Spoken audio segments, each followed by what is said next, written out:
শিক্ষা হবে আনন্দদায়ক বলেছেন প্রধানমন্ত্রী। কোনো সমালোচনায় কান না দেওয়ার আহ্বান। ৬৩ লাখ শিক্ষার্থীকে ২১১৬ কোটি টাকার উপবৃত্তি প্রদান।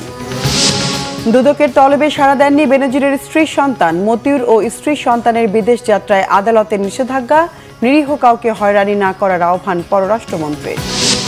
খালেদা জিয়াকে কেবিনে স্থানান্তর, করিডোর না দেয়ায় মিলছে না উন্নত চিকিৎসা, অভিযোগ বিএনপির। সুস্থতা কামনায় দলীয় কার্যালয়ে দোয়া।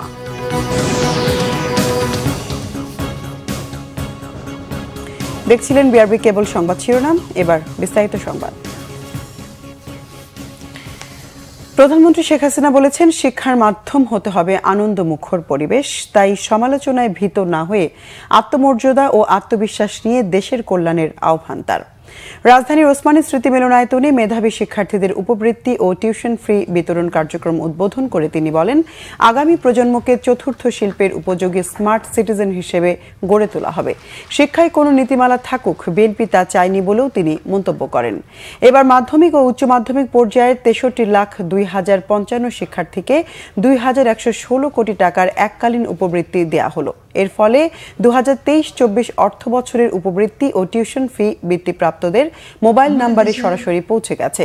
অনুষ্ঠানে বঙ্গবন্ধু সৃজনশীল মেধা অন্বেষণ পুরস্কার এবং বঙ্গবন্ধু শেখ মুজিব স্কলার অ্যাওয়ার্ড ২০২৩ বিতরণ করেন সরকার প্রধান। বলেন, দেশের আনাচে কানাচে ছড়িয়ে থাকা মেধাবীদের খুঁজে বের করে তাদের মেধার বিকাশ ঘটানো সরকারের লক্ষ্য।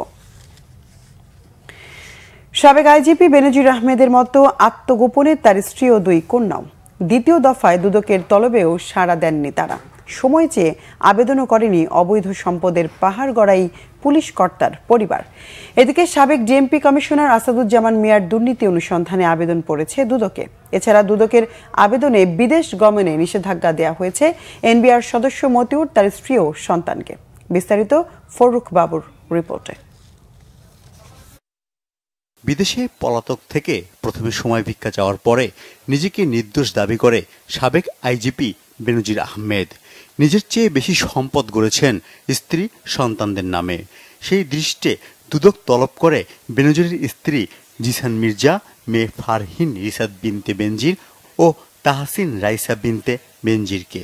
সময় চেয়ে আবেদনের পর দ্বিতীয় দফায় সোমবার সকাল 10টায় দুদক কার্যালয়ে উপস্থিত থাকার তারিখ থাকলেও বেনজিরের দেখানো পথেই থাকলেন তারা।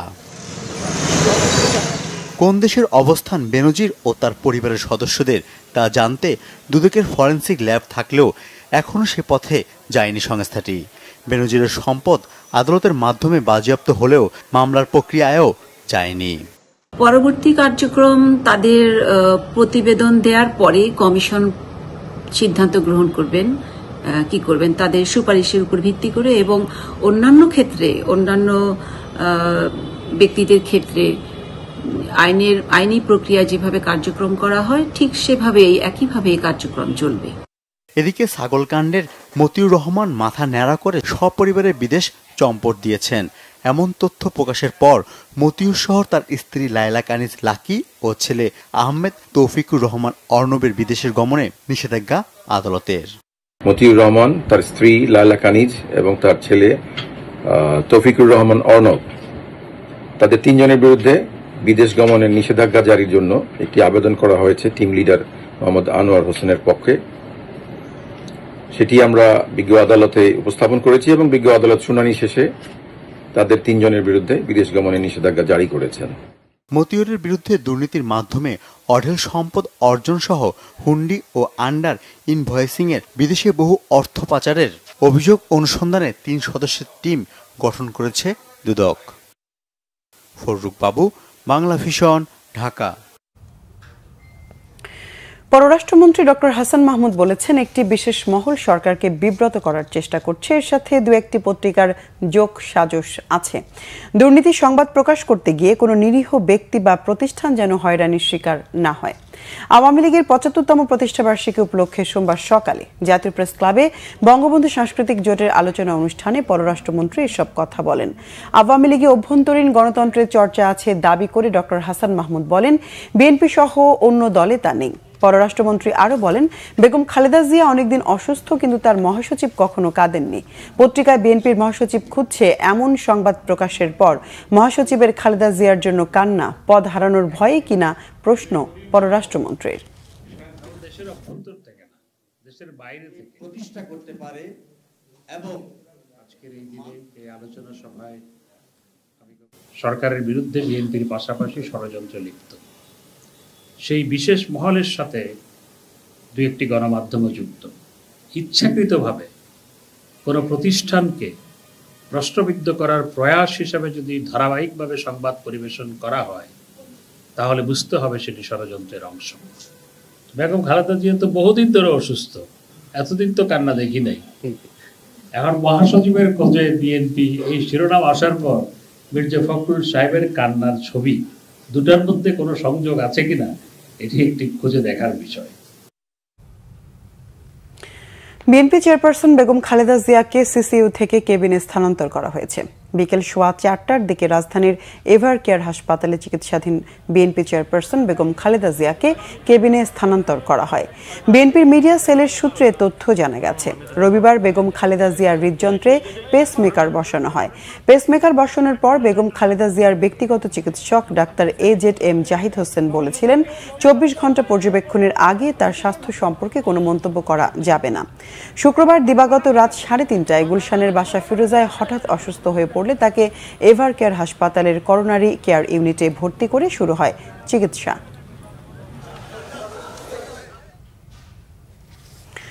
বিএনপির সিনিয়র যুগ্ম মহাসচিব রুহুল কবির রিজভী অভিযোগ, শহীদের রক্ত ডিঙিয়ে করিডোর দিতে চাননি বলেই আজ বেগম খালেদা জিয়ার উন্নত চিকিৎসা হয় না। পুলিশ সার্ভিস অ্যাসোসিয়েশনের বিবৃতি সংবাদপত্রের স্বাধীনতার জন্য হুমকি বলেও মন্তব্য করেন তিনি। বলেন, বর্তমান সরকারকে বৈধতা দিয়েছে police. BNP chairperson Begum Khaleda জিয়ার সুস্থতা কামনায় নয়াপল্টনে বিএনপির কেন্দ্রীয় কার্যালয় দোয়া ও মিলাদের আয়োজন করে জাতীয়তাবাদী মহিলা দল। এতে বিএনপি নেতারা অভিযোগ করেন, প্রতিহিংসা থেকে বেগম জিয়াকে দুনিয়া থেকে সরিয়ে দেওয়ার চক্রান্ত চলছে। ভারতের কাছে দেশের সার্বভৌমত্ব বিক্রি করে দেওয়ার চুক্তি হয়েছে বলে মন্তব্য করেন তারা। বলেন, টাকা পাচারকারী, ভূমিদস্যু ও দুর্নীতিবাজদের পক্ষে কথা বলছে সরকার। চাকরির নামে ক্ষমতাসীনদের দোসর হয়ে হাজার কোটি টাকা লুট করে পাচার করছে প্রশাসনের কর্তা ব্যক্তিরা। যদি স্বচ্ছ নির্বাচন হয়, যদি দেশের জনগণ নিজের ভোটটা নিজে দিতে পারে, তখনই দেখবে দেশের জনগণ যে কি আমরা পেলাম। তো সেই সাহসটা দেশের এই সরকারের নেই, কারণ জানে যে সুস্থ ভোট হলে জনগণ যদি তার ভোটের অধিকার প্রয়োগ করতে পারে, তারা জীবনেও ক্ষমতায় আসতে পারবে না, জীবনেও না। আর সেই জন্যই তারা দিনের ভোট রাতে করে, আর সবার ভোট তারা নিজেরাই দেয়। তো সেই জন্য আমাদেরকে রুখে দাঁড়াতে হবে। আমার নেত্রী, আমার মাকে মুক্ত করতে হবে। ভারতের সরকার শেখ হাসিনাকে সমর্থন জানায় এই কারণেই যে এই রকম একজন মুসাহেব, এই ধরনের একজন নতজানু, এই ধরনের একজন সেবা দাস দরকার। আর এই কারণেই যাতে কেউ প্রতিবাদ না করতে পারে, জনগণের ক্ষোভের প্রতিধ্বনি করে দেশনেত্রী বেগম জিয়া তিনি যেভাবে এর আগে সোচ্চার হয়েছেন, সেই সোচ্চার যাতে কেউ হতে না পারে, এই কারণেই বেগম জিয়াকে দুনিয়া থেকে সরিয়ে দেওয়ার নানা কলা কৌশল নিয়ে এখনো পর্যন্ত কাজ করে যাচ্ছে। দেশে বিএনপি চেয়ারপারসন খালেদা জিয়ার যথাযথ চিকিৎসা চলছে বলে জানিয়েছেন আইনমন্ত্রী আনিসুল হক। সচিবালয়ে সাংবাদিকদের সঙ্গে আলাপকালে এই কথা জানান তিনি। আইনমন্ত্রী বলেন, বেগম খালেদা জিয়ার যে চিকিৎসা প্রয়োজন সেটি যে হাসপাতালে আছেন সেখানেই পাচ্ছেন তিনি। চিকিৎসা নিশ্চিত হবার কারণেই বেগম জিয়া এখনো পর্যন্ত সুস্থ আছেন বলেও দাবি করেন আইনমন্ত্রী। তিনি বলেন, সবশেষ তথ্য অনুযায়ী পেসমেকার বসানোর পর বেগম জিয়া সুস্থ আছেন। দলের চেয়ারপারসন চিকিৎসা পাচ্ছেন না, বিএনপি নেতাদের এমন অভিযোগ হাস্যরসে পরিণত হয়েছে। আইনমন্ত্রী বলেন, ভারসাম্য ঠিক নেই বলেই দলটির নেতারা এসব বলছে। তিনি বলেন, সংবাদ সম্মেলন করে যদি তারা রাগ উষ্মা প্রকাশ করতে চান সেটা করতেই পারেন, কারণ বাংলাদেশে সবকিছুর স্বাধীনতা আছে। বস্ত্র ও পাটমন্ত্রী জাহাঙ্গীর কবির নানক বলেছেন, আওয়ামী লীগ সবসময় দুর্নীতির বিরুদ্ধে ব্যবস্থা নিয়েছে, কিন্তু বিএনপি তার শাসনামলে কখনোই কোনো ব্যবস্থা নেয়নি। পাটমন্ত্রী অভিযোগ করেন, বিএনপি শাসনামলে শীর্ষ নেতারা হাজার হাজার কোটি টাকা লুটপাট করেছেন। সকালে সিলেটে বন্যা দুর্গত এলাকায় ত্রাণ বিতরণের সময় তিনি বলেন, বিএনপির শীর্ষ নেতাদের বক্তব্য চোরের মায়ের বড় গলা। দেশের অর্থনৈতিক উন্নয়নের জন্য প্রধানমন্ত্রী শেখ হাসিনা বিশ্বের বিভিন্ন দেশে যাচ্ছেন বলেও জানান তিনি। ত্রাণ বিতরণের সময় আরও উপস্থিত ছিলেন আওয়ামী লীগের যুগ্ম সাধারণ সম্পাদক মাহবুবুল আলম হানিফ।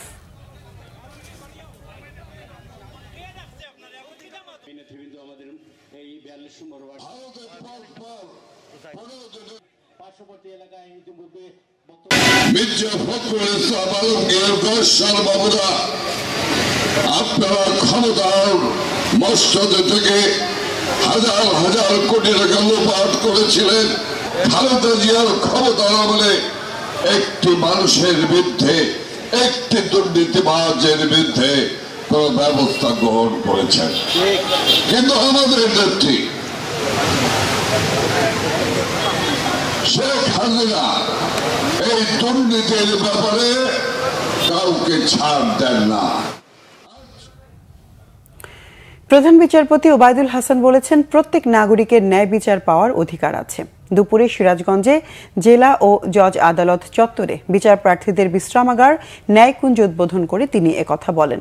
প্রধান বিচারপতি বলেন, আদালতে বিচার প্রার্থীদের আধুনিক নাগরিক সুবিধা সম্বলিত নিরাপদ অবস্থান নিশ্চিতের লক্ষ্যে প্রত্যেক জেলার আদালত ভবনের সাথে ন্যায়কুঞ্জ নির্মাণের উদ্যোগ নেওয়া হয়েছে।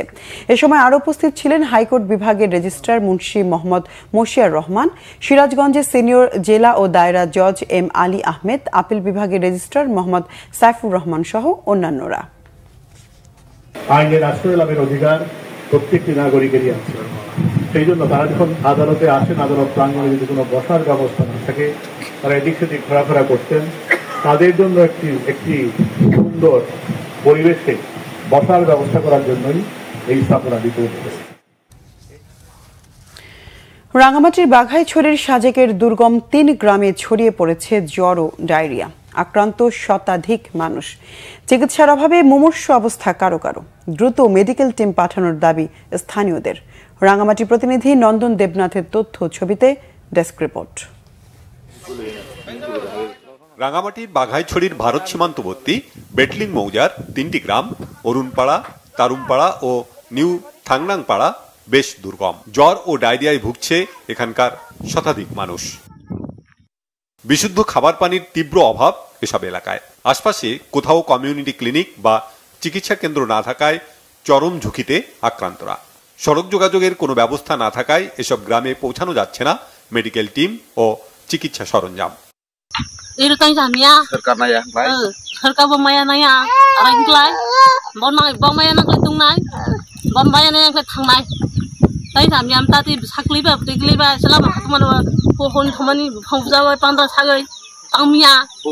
প্রতি বছর এই মৌসুমে এসব এলাকায় ডায়রিয়ার প্রকোপ দেখা দেয়। Civil surgeon doctor Nuyen Khisa জানিয়েছেন, উপজেলা স্বাস্থ্যকর্মী ও ব্র্যাকের একটি টিম সেখানে কাজ করছে।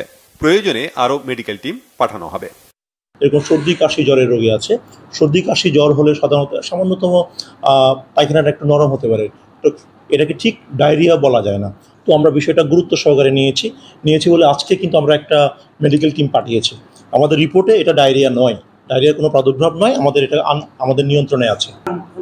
হ্যাঁ, আমরা কর্মীদের মাধ্যমে বিশুদ্ধ পানির ট্যাবলেট, যে হ্যালো ট্যাব যেগুলো আছে, আমরা সেগুলো বিতরণ করেছি তাদের মাঝে। তো তাদেরকে কিভাবে ব্যবহার করতে হয় সেসব কিছু শিখিয়ে দিয়েছি, এবং কিভাবে পানি ফুটিয়ে বিশুদ্ধ করা যায় সে বিষয় নিয়ে আমরা কিন্তু সচেতন করেছি। 2016 ও 2020 সালে সাজেকের এসব গ্রামে ডায়রিয়া ও হামে আক্রান্ত হয়ে 9 শিশু সহ 15 জনের মৃত্যু হয়। Bangla Vision news desk. 6 মাসের 60 লাখ টাকা বিল বকেয়া থাকায় চট্টগ্রাম মেডিকেল কলেজের বিদ্যুৎ সংযোগ বিচ্ছিন্ন করা হয়েছে। মানবিক কারণে হাসপাতালের সংযোগ বিচ্ছিন্ন করা হয়নি। বিদ্যুৎ উন্নয়ন বোর্ড চট্টগ্রামের প্রধান প্রকৌশলী রেজাউল করিম জানান, চট্টগ্রাম মেডিকেল কলেজ ও হাসপাতালের 6 মাসের বিল বকেয়া প্রায় 1,28 লাখ টাকা। এর মধ্যে কলেজের মিটারে বকেয়া প্রায় 60 লাখ টাকা। তাই কলেজের সংযোগটি বিচ্ছিন্ন করা হয়েছে। যেহেতু হাসপাতালে হাজার হাজার রোগী ভর্তি রয়েছে, তাই হাসপাতালের সংযোগ বিচ্ছিন্ন করা হয়নি। তবে বকেয়ার বিষয়টি প্রতিষ্ঠান প্রধানকে অবহিত করা হয়েছে। চট্টগ্রাম মেডিকেল কলেজের অধ্যক্ষ অধ্যাপক ডাক্তার সাহেনা আক্তার জানিয়েছেন, গত অর্থবছরের ডিসেম্বর পর্যন্ত বিল পরিশোধ করা হয়েছিল। এর পরের 6 মাসের বিলের বাজেট না থাকায় আর পরিশোধ করা সম্ভব হয়নি। দ্রুত এই সমস্যা সমাধানের আশাবাদ জানান তিনি। দেশের বিভিন্ন জায়গার আরো কিছু খবর নিয়ে এখন একটি ডেস্ক রিপোর্ট। গাইবান্ধার গোবিন্দগঞ্জে 10টি উন্নয়ন কাজের উদ্বোধন করা হয়েছে। স্থানীয় সংসদ সদস্য অধ্যক্ষ আবুল কালাম আজাদ এই উন্নয়ন কাজের উদ্বোধন করেন। নানা আয়োজনে চট্টগ্রামে উদযাপিত হয়েছে আওয়ামী লীগের প্রতিষ্ঠাবার্ষিকী। সীতাকুণ্ড উপজেলা আওয়ামী লীগ ও সহযোগী সংগঠনের উদ্যোগে উপজেলা হলরুমে আলোচনা সভা হয়। বক্তব্য রাখেন স্থানীয় সংসদ সদস্য SM আল মামুন সহ অন্যরা। আওয়ামী লীগের 75তম প্রতিষ্ঠাবার্ষিকী উদযাপন উপলক্ষে বৃক্ষরোপণ আলোচনা সভা ও আতশবাজি হয়েছে কিশোরগঞ্জের করিমগঞ্জে।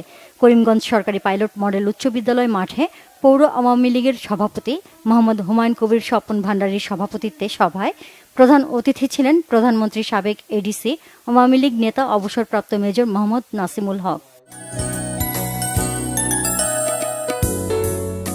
সিলেটের কোম্পানীগঞ্জ উপজেলার প্রত্যন্ত পুটামারা গ্রামে ত্রাণ বিতরণ করেছে জেলা বিএনপি।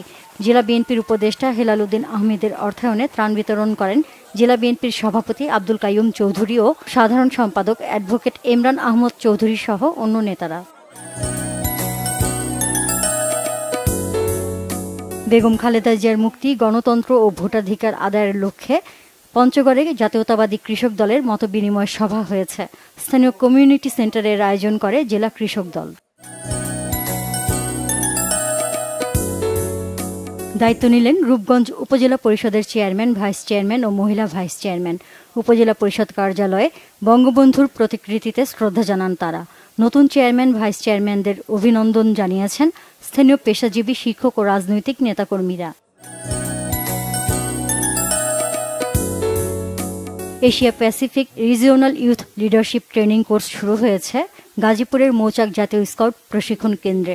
5 দিনব্যাপী এই কোর্সের উদ্বোধন করেন বাংলাদেশ স্কাউটসের সভাপতি মোহাম্মদ আবুল কালাম আজাদ।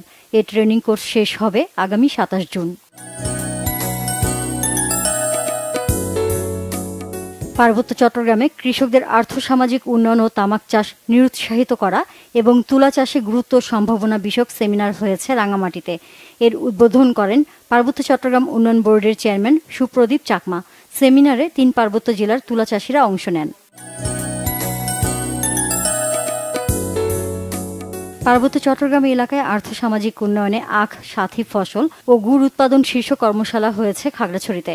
পার্বত্য চট্টগ্রাম উন্নয়ন বোর্ড এর আয়োজন করে।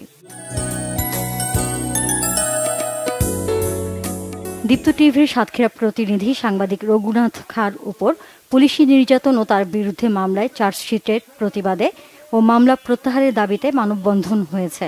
স্থানীয় প্রেস ক্লাবের সামনে জেলা সাংবাদিক সমাজের ব্যানারে এই কর্মসূচি হয়। গোপালগঞ্জে CMSME খাতে ক্লাস্টার অর্থায়ন বৃদ্ধি বিষয়ক কর্মশালা হয়েছে। শহরের পৌর কমিউনিটি সেন্টারে সোনালী ব্যাংক জেলা শাখার আয়োজনে বিভিন্ন ব্যাংকের ব্যবস্থাপক, কর্মকর্তা ও উদ্যোক্তারা অংশ নেন। কর্মশালায় প্রধান অতিথির বক্তব্য দেন বাংলাদেশ ব্যাংক খুলনার নির্বাহী পরিচালক SM হাসান রেজা। আন্তর্জাতিক যোগ দিবস উদযাপিত হয়েছে হবিগঞ্জে। শহরের রাধা গোবিন্দ মন্দিরের সামনে উদ্বোধন করেন ভারতীয় সহকারী হাই কমিশনার চন্দ্রশেখর। অনুষ্ঠানে প্রায় 2 শতাধিক শিশু যোগ ব্যায়ামের বিভিন্ন কৌশল উপস্থাপন করেন। জামালপুরের সরিষাবাড়ি তারাকান্দিতে যমুনা সার কারখানায় গ্যাস সংযোগের দাবিতে মানববন্ধন, বিক্ষোভ মিছিল ও প্রতিবাদ সমাবেশ হয়েছে। যমুনা সার কারখানার শ্রমিক কর্মচারী ইউনিয়ন এসব কর্মসূচিতে অংশ নেয়। মানিকগঞ্জে নিরাপদ অভিবাসন ও দক্ষতা উন্নয়ন শীর্ষক সেমিনার হয়েছে। এতে বক্তব্য রাখেন জেলা TTCর অধ্যক্ষ Fatema Nargis. Naznin Akter, Bangla Vision news desk. সংবাদ শেষ করব BRB কেবল শিরোনামগুলো আরেকবার জানিয়ে। শিক্ষা হবে আনন্দদায়ক বলেছেন প্রধানমন্ত্রী। কোনো সমালোচনায় কান না দেওয়ার আহ্বান। 63 লাখ শিক্ষার্থীকে 2116 কোটি টাকার উপবৃত্তি প্রদান। দুদকের তলবে সাড়া দেননি বেনজিরের স্ত্রী সন্তান। মতিউর স্ত্রী সন্তানের বিদেশ যাত্রায় আদালতের নিষেধাজ্ঞা। নিরীহ কাউকে হয়রানি না করার আহ্বান পররাষ্ট্রমন্ত্রী। খালেদা জিয়াকে কেবিনে স্থানান্তর, করিডোর না দেয়ায় মিলছে না উন্নত চিকিৎসা, অভিযোগ বিএনপির। সুস্থতা কামনায় দলীয় কার্যালয়ে দোয়া। দর্শকে ছিল এখনকার মতো, পরের সংবাদ সন্ধ্যা 7:30টায় দেখার আমন্ত্রণ রইল।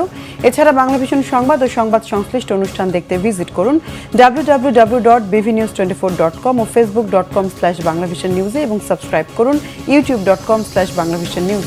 এতক্ষণ সঙ্গে থাকায় ধন্যবাদ সবাইকে।